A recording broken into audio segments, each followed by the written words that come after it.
Hello, everyone. Welcome to the Money Talk. I'm Johnny. And hello, I am Theresa, and today we have Mr. Charles Reed with us. He's a CPA and a financial expert. Mr. Reed, thank you so much for joining us today. Can you introduce yourself for us? Sure. I'm Charles Reed. I'm a CPA and U.S. tax court practitioner. Been in business for more than 30 years now. Run a payroll services company, and we provide payroll services to small and medium-sized businesses around the country. Wonderful. Rumor has it that you wrote 4 books. Yeah, I have. My most recent one is the Payroll book, a guide for small businesses and startups. There was nothing in the field for small businesses, and I said, I'll write something. And 2 years later, Oh wow! So would that make it your 5th book then that you have written? That's my 4th one. Your 4th one right there. Okay, all right. Wonderful.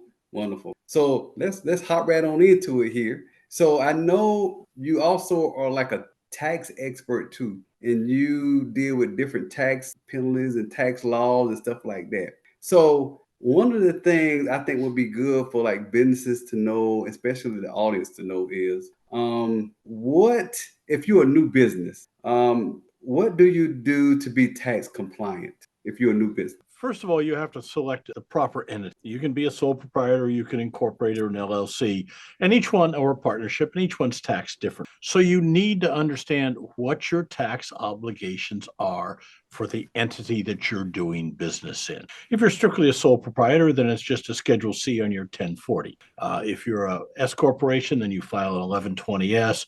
If you're a partnership, you file a 1065, and so on and so forth. So it's critical that you understand what your tax obligations are. And payroll, which is my area, and employment tax, which is my specialty, you need to know with the federal, with the state, and with your local municipalities what your responsibilities are, what you need to file, when you need to file it, what you need to pay, and when you need to pay it. Because if you don't file it, there's a penalty. If you file it late, there's a penalty. If you don't deposit enough, there's a penalty. If you deposit it late, there's a penalty. They get you. My goodness, that's a lot. It is. And you have different numbers and different forms, and you got to know all these things, or use somebody that does. Okay. And when you say someone that does, you recommend that if you're starting a small business, seek out a CPA, correct? Absolutely. I truly believe that if you're going to take the step of going into business, you need to sit down with a CPA who works with, understands, and is an expert in small business accounting and taxation. You need an accountant, you need a lawyer, you need a banker, you need an insurance agent. You need all 4 of those people in starting a business. You need the accountant so you can record it, so you know if you're making a profit, you can pay your tax. You need a banker, if nothing else, for checking accounts and moving money and putting deposits and paying bills. A lawyer to keep you out of hot water, make sure you're set up right. Make sure you've abided by the law, so you don't find all of a sudden that you're effectively naked and liable personally for everything if you didn't intend to be. And an insurance agent, in every state except Texas, you have to have workers' compensation. You need liability protection. You need to protect your property. So those 4 consultants you have to have. But remember, they're consultants. They don't run your business. Lawyers particularly will try to run your business and tell you what you can and can't do. But you have to make those decisions. Don't let them make them. You take their input. So now if someone is thinking about starting a business, do you recommend that before they even go out to start doing anything that they talk to a professional first, like an accountant, so they can have an idea of what they're getting themselves into? Absolutely. Because if you don't know what you don't know, and you may decide after you find out what you should know, maybe I don't want to do this, or maybe I want to do it this way. There are entities, there are tax advantages. You may find yourself spending tens of thousands of dollars in taxes that you didn't need to if you knew what you needed to know. So a good CPA pays for himself many times over. Wonderful. So listeners, those of you out there that are contemplating on starting a business, Charles recommends that before you take the leap of faith, that you need to go sit down and talk to an accountant, a CPA first.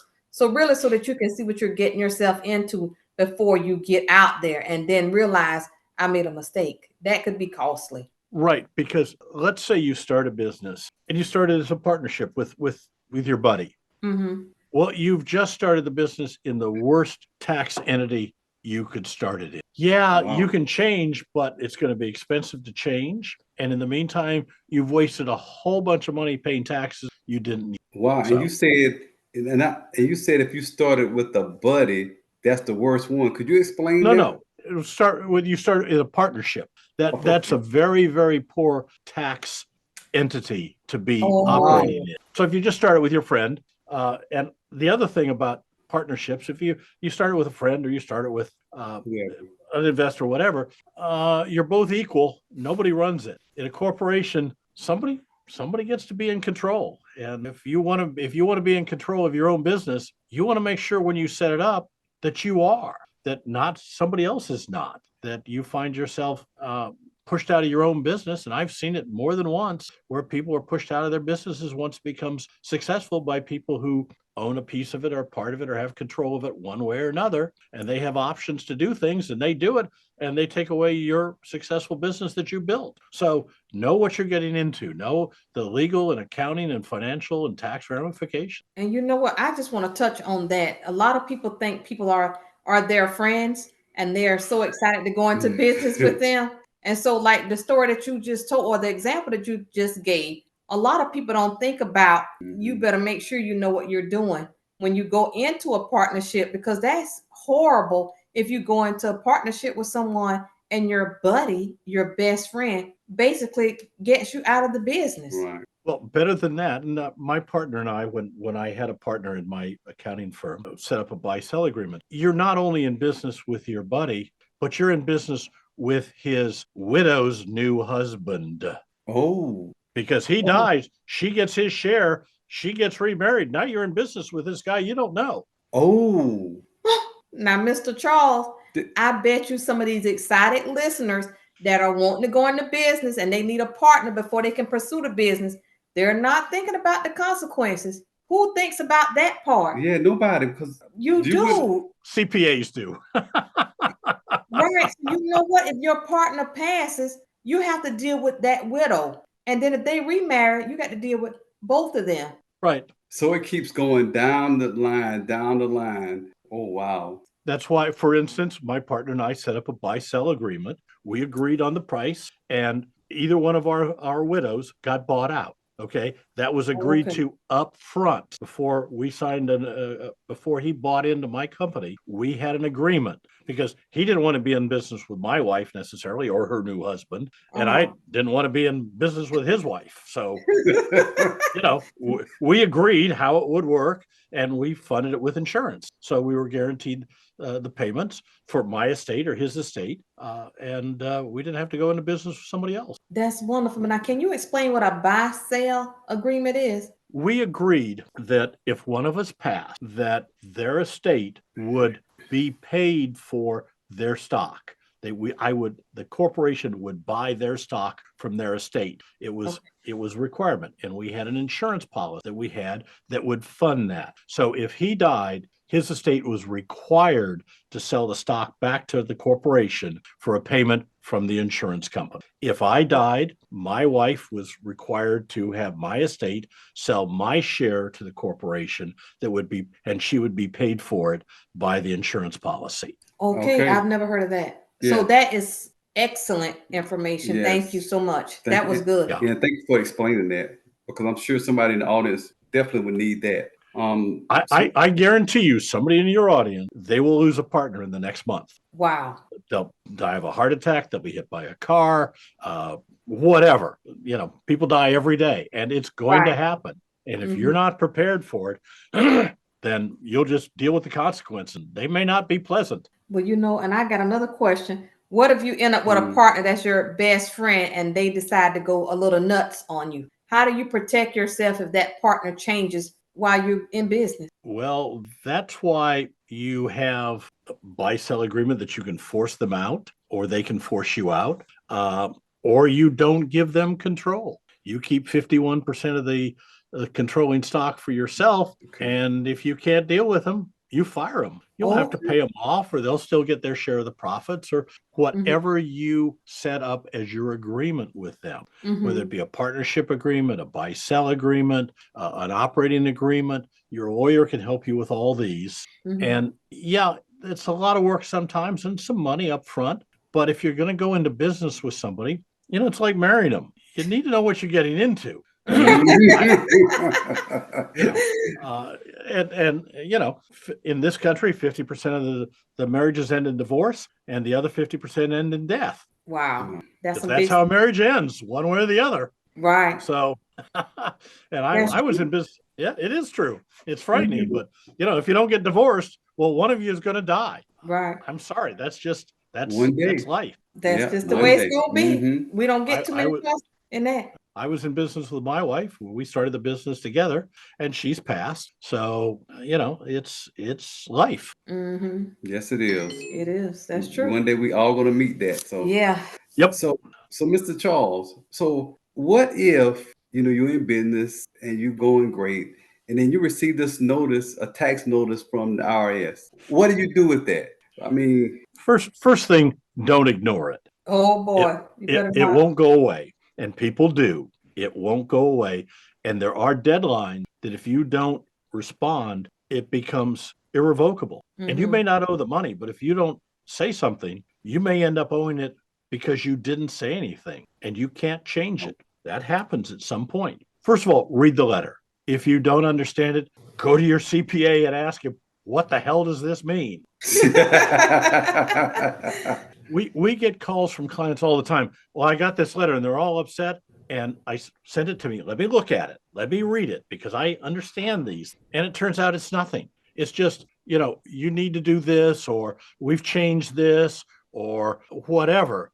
And they don't owe anything. It's just a notice of some sort, that a change in regulations, whatever.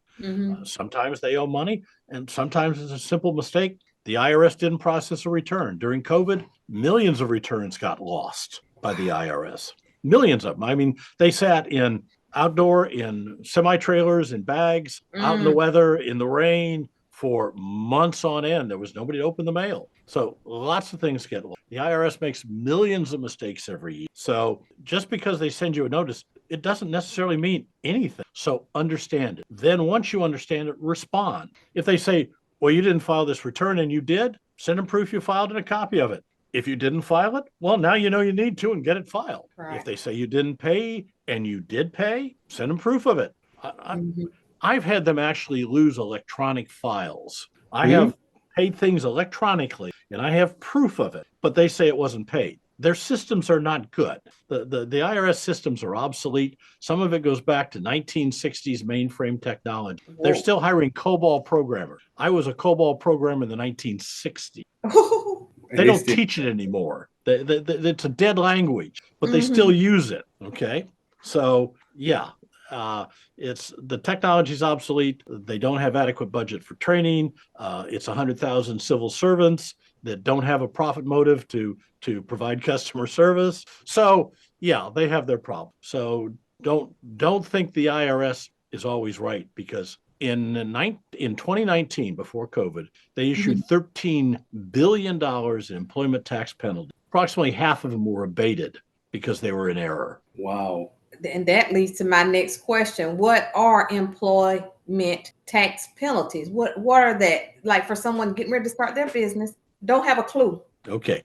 We've basically been through them. You don't file timely. Okay. You don't make your deposits, you don't make timely. But the biggest single error that causes tax penalties is arithmetic errors. Oh, you didn't add and subtract and multiply on the form correctly. That's the biggest single source of errors. So preferably use a computer to do it. If not, double check your arithmetic. Okay, and then for small businesses, how long do you recommend that they hold on to their income tax return? Forever. Oh, okay. You need to do it for at least 7 years. I had a client who had been maliciously accused of some tax fraud. Oh, wow. And the IRS wanted the last 10 years of payroll tax record. And we had them all. So we 10 supplied them. years. I made copies of them all and at my client's request and gave them all to the IRS. They promised to pay me for the copies, and then they refused to, of course, the IRS. I wouldn't bill my client. My client spent over $100,000 in legal fees and fighting this whole thing. And at the end, the IRS said, never mind. They said, never mind. After they spent how much money? My client spent $100,000 in legal and accounting fees fighting this malicious complaint by an ex-employee who lied to the IRS. So an employee did it. Ex-employee, one that was fired. They've been fired, and to get even, they lied to the IRS. And the IRS believed them, basically. Well, they started an investigation, and it took 2 years and $100,000. And at the end, the IRS said, there's nothing there. Never mind. Never mind. Well, that was pretty unforgettable. I can tell you that. That was pretty unforgettable. My client's never forgotten it, I promise you. I know. I would almost be like, do I want to hire you? Do I want to hire you? Because that could almost make you nervous about hiring people. If someone it does. Previous, you know? It does. Wow. So we were talking about the tax, these employment penalties, right? So what are some things you can do to avoid some of these employment penalties? I know we've kind of touched on it already. You need to know what you don't know. You need to find out what your requirements are, what you have to do, when you have to file, what you have to file, what you have to pay, when you have to pay it. If you know those for every entity that you deal with, federal, state, and local, that goes a long way. I have a client here in Texas. They have to file an annual franchise tax report. And if you have revenue of less than $1 million or roughly thereabouts, you don't have to pay any taxes. Well, she didn't file any of them because she didn't know she needed to. And she now owes $2,200 in penalties because she didn't file them. Oh, gosh. That's just in penalties. That's just in penalties for not filing. She didn't owe any taxes. She doesn't owe any taxes. There were no taxes due. But because she didn't file the forms, she owes $2,139.38. And it goes up by 26 cents a day. She didn't file the forms. She didn't know to do it. Didn't know to file the forms. She started a company and she didn't get with a CPA and she didn't know she needed to do it. Okay, and so can you just say the name of that tax form again? You said franchise tax, or it's franchise tax in Texas. It's basically a corporate income tax return for the state. And she didn't realize she needed to file that. I bet you she won't forget again. You have to file that every year, Charles? Every year. Well, she's hired me now, so. So you'll make sure you take care of her. Yeah, and if I don't file it, I pay the penalty. So we file it. Well, I think that's a good idea. Yeah. Wow. So, yeah. So with the paid time off, can you tell us what that hidden tax credit is for a small business owner? Because we never heard of that. It's Section 45S that was put in a few years ago. If you give your employees paid time off for what would be an FLMA reason, the Family Medical Leave Act, which is they're sick, kids are sick, adoption, and a number of other things. And you don't provide family medical leave because you're not required to because you're less than 50 people. So you give them time off. Well, if you pay them for that, you can take a credit for up to 25% of what you pay them for that time off. So if they say, I'm sick, and you pay them for that day, you can take a tax credit for 25% of what you paid them, up to 25%, depending on certain circumstances. They can't make too much, and it has to be an FMLA reason, and you have to have that written out for. So that's all in my book. But if you have a policy in place for that, and it can be fairly broad, any of the FMLA things, and I take it as far as I tell my clients, if an employee says, I need a mental health day, I'm overworked and I got to take a day off. Well, as far as I'm concerned, that qualifies under FMLA, and you get a 25% tax credit for paying them for that day. So if you pay for time off, track that's FMLA time, and you can get a tax credit. I take one every year. Yeah, so that's information. Like if you don't have a good qualified accountant, they won't tell you that, and they probably won't tell you because they don't know themselves. So it's pretty obvious that you stay up to date on the code. So I recommend to the listeners, get someone who stays up to date and current. Yes, and let's be honest. There's good CPAs and there's good payroll providers. There's poor ones. There's good lawyers. There's poor ones. There's doctors. I wouldn't let them check my heart with a stethoscope, let alone operate on me. Okay. In every field, you know that there's good ones and there's bad ones. So find a good one. Get a referral from your friends, business associates, banker. Find them, talk to them, make sure it's a good fit. Make sure you can work with him. Make sure he works with your size and types of businesses. There's things I don't do. If you come to me and said, Charles, I need to talk about international transfer pricing, I'm going to send you down to Price Waterhouse, a major international accounting firm. I don't do that. Okay. There's things I don't do because it would be malpractice for me to do it because not what I do. So make sure your CPA knows what you do, is comfortable with it, comfortable with your size of business, your locality, and knows what goes on for small business like you.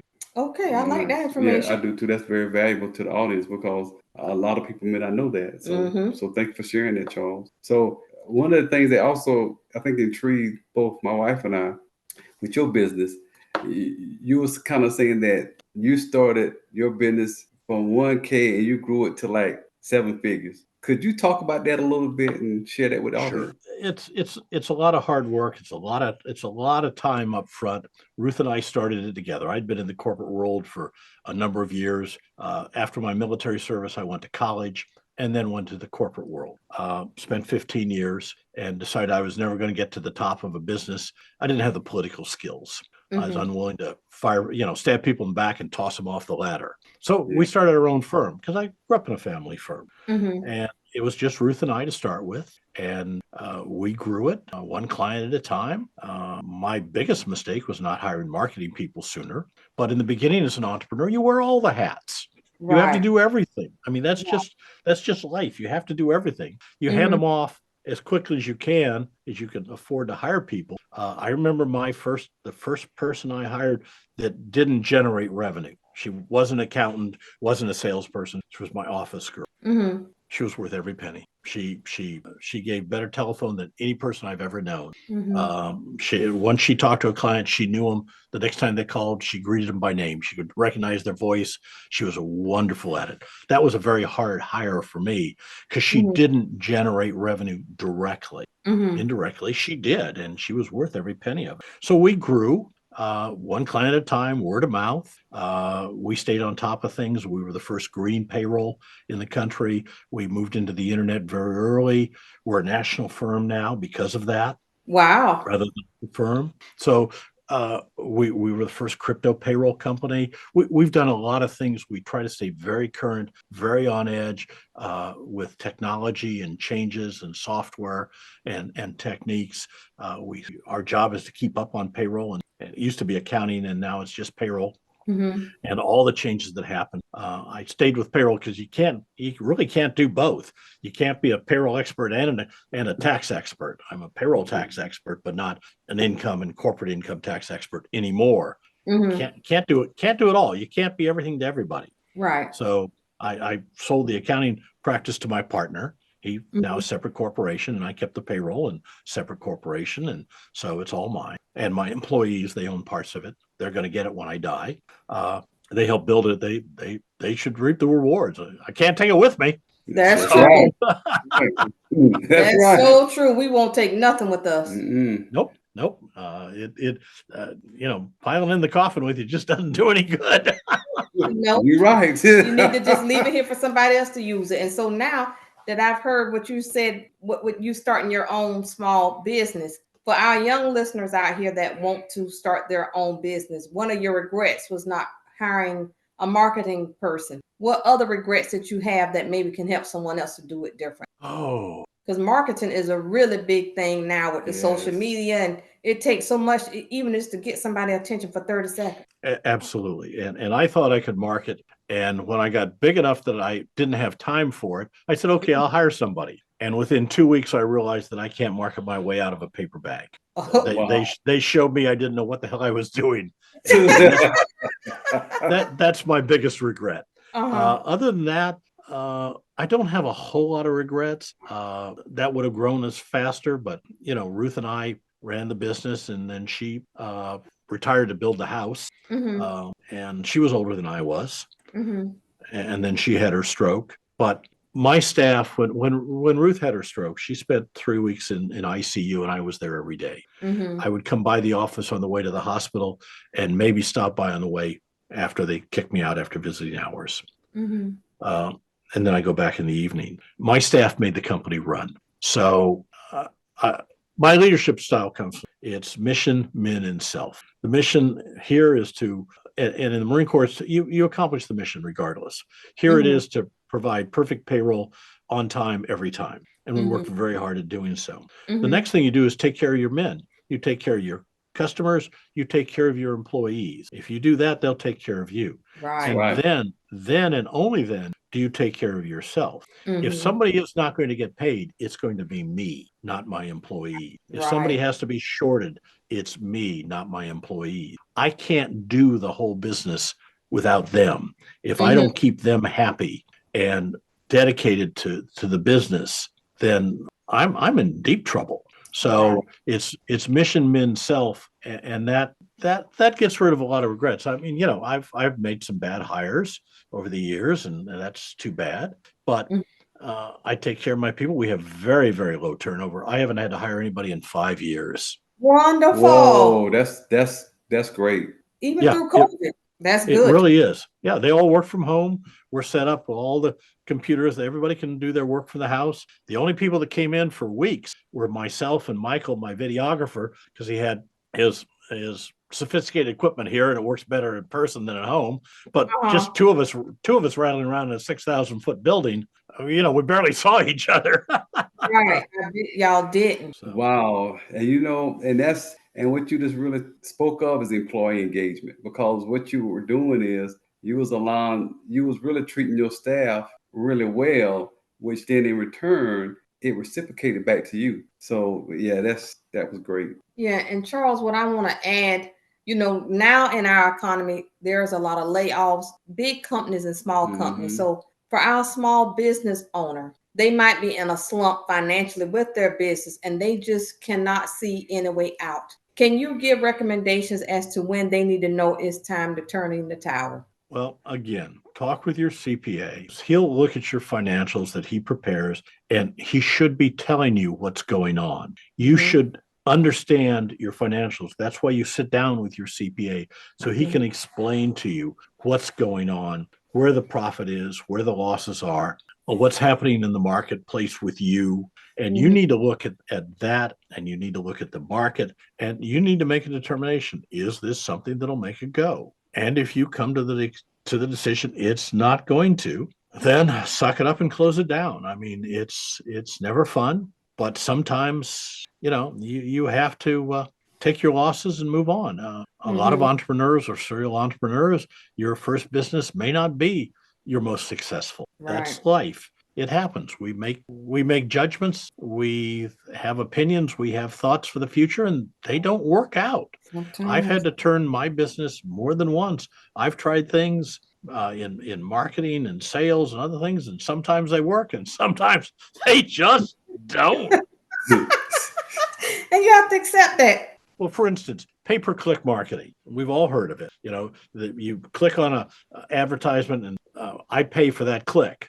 Well, in my business, it absolutely does not work. Wow. We've tried it 3 times, and we spent several $1,000s each time. And you know how many clients we got out of all that? How many? 0. Whoa. It doesn't work for us in this industry. Maybe it works for our competitors, but it doesn't work for us. Cold emails, on the other hand, return huge amount of leads and are very effective for us in our business. So we spent a lot of money making determinations that didn't work, and we were able to recover and move forward. But, some of them could have been fatal to the business, and I'd had to go back to work for somebody else or start a different business. But your CPA can help you with that and help you close it down if need be. But let me give your listeners a piece of advice. This is one I took from Bill Gates. People will underestimate what they can accomplish in a year. I'm sorry, screwed that up. People will overestimate what they can accomplish in a year. They think they'll be that unicorn and underestimate what they can accomplish in a decade. Wow. This business Yeah. is a marathon. It is not a sprint. Yeah, You're it is. not going to be Bill Gates. You're not going to be Warren Buffett. You're not going to be Zuckerberg. Okay. It ain't going to happen. You know, I'm never going to play in the NBA. Okay. It ain't going to happen. Too damn short for one thing, too old for another. So, but if you will persevere in business, you will be amazed at what you can accomplish. I've been at this since 1991, 33 years. Actually, in December of this year, it'll be a third of a century. Wow. That makes me feel old. You're not. Just experience. Thank you. Appreciate that. But you can see what, like you can see what that's done to my hair. Oh, It's yeah. all gone. I've torn it out years ago. I did have hair one time. And so did I. I have baby pictures that show me with hair. Oh my. So it's amazing what you can do over time. Give you another piece of advice. This is I was at a conference. I was on a panel for entrepreneurs, and one of the people in the audience said, "What about work-life balance?" And I just cracked up. I just started laughing. I said, for a starting entrepreneur, there is no such thing as work-life balance. It's work. Every day, all day, every night, all night. That's all you're going to do in the beginning is work. And if you have a partner and they don't understand that, you're going to have a problem. Ruth and I worked together, so it worked for us. The kids were grown when I started, so it worked. But you've got to have a partner that, if you have a partner, you got to have one that understands that it's going to be work. It's going to be 80 hours a week or more every week. Not forever, but for a few years, probably so. That's the cost of being an entrepreneur and building. It's not easy. It takes time. The rewards are incredible. The freedom, my livelihood doesn't depend on anyone else's whim. Nobody can say, Charles, you're fired. Okay. I've got hundreds, thousands of clients. One of them quits. Okay, I'm sorry. What happened? Try to fix it and see what's going on. But it's not going to change my lifestyle. My clients are happy with us. We bill them, most of them, twice a month, every month. It just gets paid. So I like the freedom. I can come and go as I please. It doesn't mean I can't get the work gets done. I mean, if that means I've got to work all day Sunday, well, so be it. But if I want to take Friday afternoon off, I can. But so that freedom and the sense of accomplishment in building a business, having people that you're paying a salary to, you're supporting families, that's a good feeling. Wow. I think I like the word freedom. I do. And taking the afternoon off if you want to. That freedom is the key. So that's encouraging. Yes. For our listeners, if you're going to start a business, don't complain about work-life balance, because Charles has just said it's not that way in the beginning, but in the end, you definitely reap rewards. Yes, absolutely. There's a lot of rewards financially and psychically. Mentally, for those who like it, it's wonderful. Now, not everybody is cut out to be an entrepreneur. Some people should go to work for the government, 40 hours a week, 30 days vacation, retirement at 35 years, whatever. That's fine. And different strokes for different folks. Right. Entrepreneurship is not for everybody. I was brought up on it in a family business that my father started. Now, I couldn't work for him, so. I wonder why. I started my own, but it's so there's a lot of rewards to being an entrepreneur. Wonderful. That's good to hear. All right. It's reassuring. It is. Yeah, but we got to find out. And encouraging, yes. Yeah. So I'm going to add this, Charles, because I think this was actually really good too. But can you explain like grit and the importance grit is to your life? Yes. You've got to go through the hard times. You've got to stick it out. You've got to put in those 80-hour, 90-hour, 100-hour weeks. You've got to work those Saturdays, those Sundays. It's just part of the grind. And in the beginning, it's a grind. It's work. It's not easy. It's not easy to be an entrepreneur. Things are stacked against you in a lot of ways. You've got the government who's not your friend. You've got competitors who will cut your throat in a heartbeat. You've got customers that want everything for free. Yes, they do. The first year I did tax returns as the business, 3 people, I gave them their return. They were going to send me a check. I still haven't gotten those checks From 3 people? from 3 people. Goodness. The next year, if they didn't have their checkbook with them, they didn't get the tax return. A hard lesson to learn. I learned it the hard way. Yeah. In reality, it wasn't that hard. It was 3 people. Yeah, it hurt then. Yeah. It doesn't matter now. Mhm. So yeah, you've got to get through the hard times. Shortly after I started business, I lost my eldest daughter to ovarian cancer. Wow. I worked through all of that. I worked through my wife's stroke, disability, and passing. Your business doesn't stop. If you've got good staff, it helps, absolutely. But if we don't deliver payrolls, clients are going to vanish. Right. So if that means you're entering payroll at 11 o'clock at night by yourself in the office to get it done so they can be delivered the next day, well, that's what you do. Mm-hmm. Okay. I don't do that much anymore, but in the beginning, that's what you do. You just have to plow through the hard times, knowing there's a better day on the other side. And if you can't do that, don't be an entrepreneur. I hope the listeners heard that. That was pretty impactful. If you can't make those sacrifices, them 80 to 100-hour weeks Up front, and then when you go through a tragedy that you went through, your business had to keep going and you had to grieve. Yes. But your business had to keep going. And like you said, everyone is not cut out for this. If you're not cut out for it, you better stay with 9 to 5. Yeah, don't take the plunge. Yeah, absolutely. I mean, it takes a certain attitude, more than a skill set. It takes an attitude to be an entrepreneur. And if you don't have that grit, that gumption, that drive, don't do it. It's not for everybody. Grit and grind to do exactly what you explained, because most people are not going to want to give up their weekends. That means you're not dedicated to do it. Right. So I like grit and grind. Right. You gotta have that dream, and you've got to want to succeed, and you've got to be willing to do the work to get there. Okay. Yeah. Well, thank you, Mr. Charles, for being on the Money Talk. This was great. We're just starting out ourselves, and this was valuable, very valuable information for us. Yes. Yes. So thank you for your time. My pleasure. Okay. Well, all right. Well, we want to thank you so much for joining the Money Talk. Thank you for all this advice. And I'm sure the listeners are going to enjoy this show. And so until next time, Mr. Charles, have a happy payroll day. Thanks again.